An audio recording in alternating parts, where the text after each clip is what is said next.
ब्रजभूषण जी जब से गीता पढ़ रहे हैं तब से कुछ चीजों को लेकर उनकी समझ भी साफ हुई है।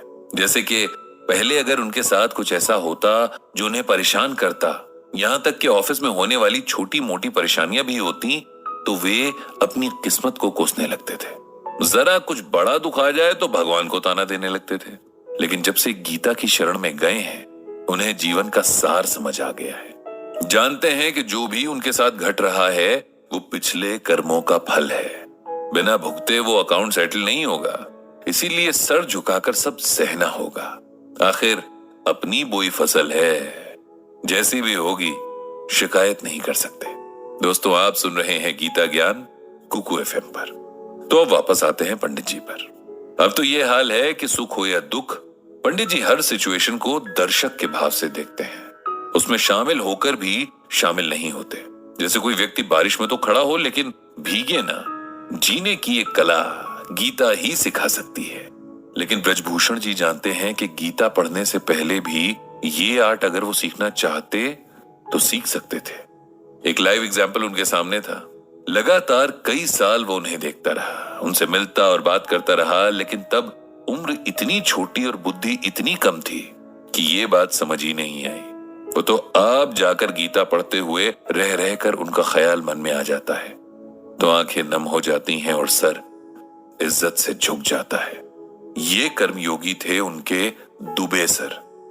कर्मयोगी मतलब जो अपने काम में पूरे मन से लगा रहता, बिना रिजल्ट की चिंता के। दुबे जी ऑफिस में पहले बॉस के रूप में मिले और अब दिल में बड़ी गहरी इज्जत के साथ एक खास जगह बनाकर रहते हैं।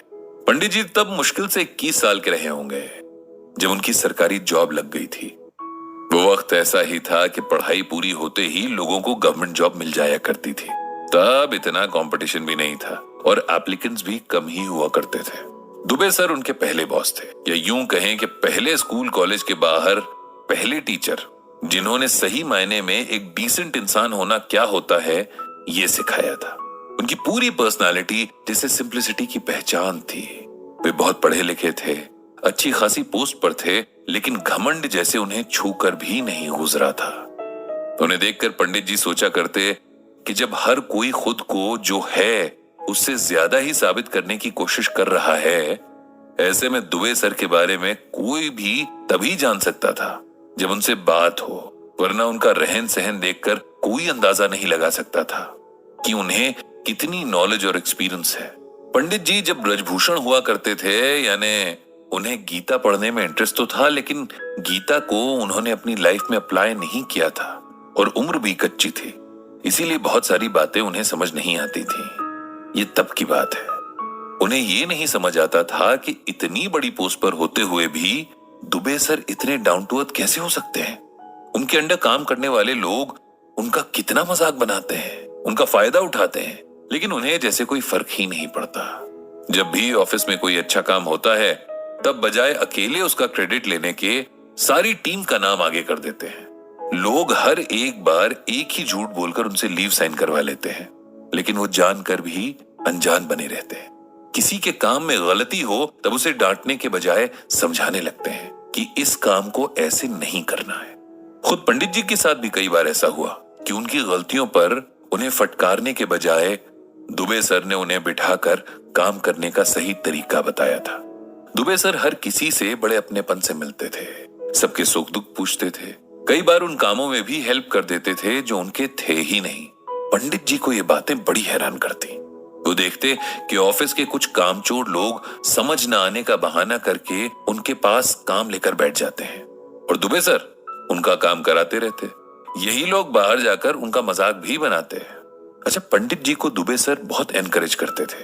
एक तो पंडित जी ऑफिस में एज में सबसे छोटे थे, दूसरा दुबे सर के लिए बहुत रिस्पेक्ट भी रखते थे जो उनके बिहेवियर में नजर आती थी।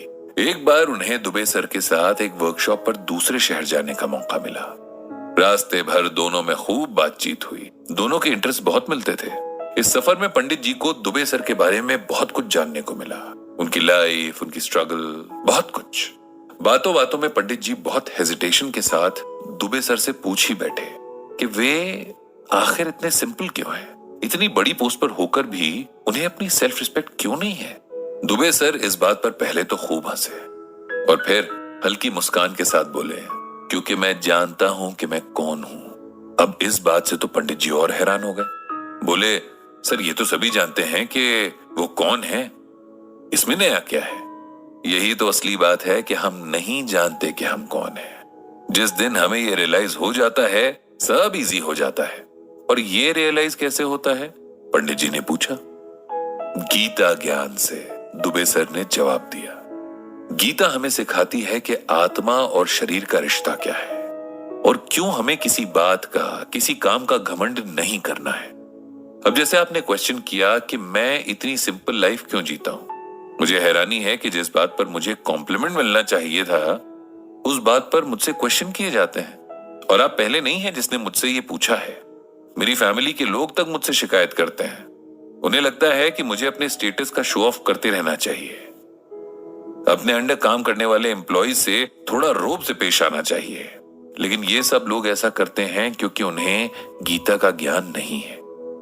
गीता सिखाती है कि करने वाला कोई और है, हम बस एक मीडियम यानी माध्यम है।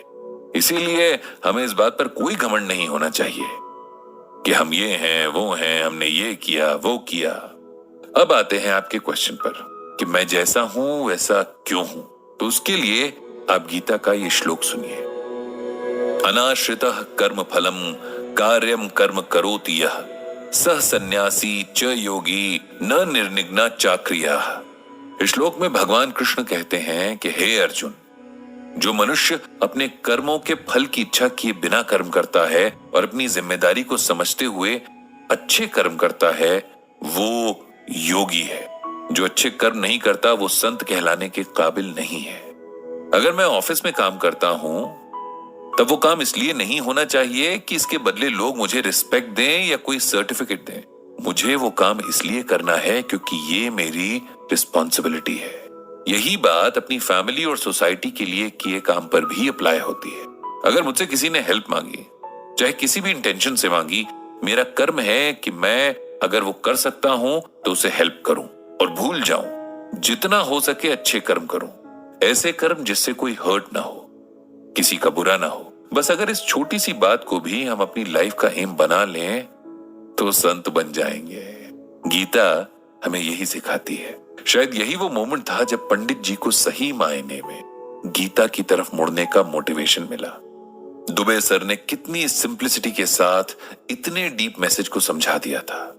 अगर एक श्लोक इतना कुछ सिखा सकता है तो सोचिए पूरी गीता तो जाने क्या क्या सिखा देगी और हमें ये क्या से क्या बना देगी। पंडित जी को ये भी तभी समझ आ गया था कि इस टाइम की जरूरत गीता को एकदम सिंपल और प्रैक्टिकल लैंग्वेज में लोगों तक पहुंचाना है, ताकि लोग इसे समझें और लाइफ में अप्लाई भी करें। दुबे सर के लिए पंडित जी के दिल में एक बहुत बड़ी जगह बन चुकी थी। वो उनके टीचर थे, ऐसे टीचर जिन्होंने जिंदगी जीने का सही मेथड बस एक श्लोक में समझाकर आगे की मीनिंगफुल लाइफ की राह दिखा दी थी। तो ये था गीता ज्ञान का एक और एपिसोड।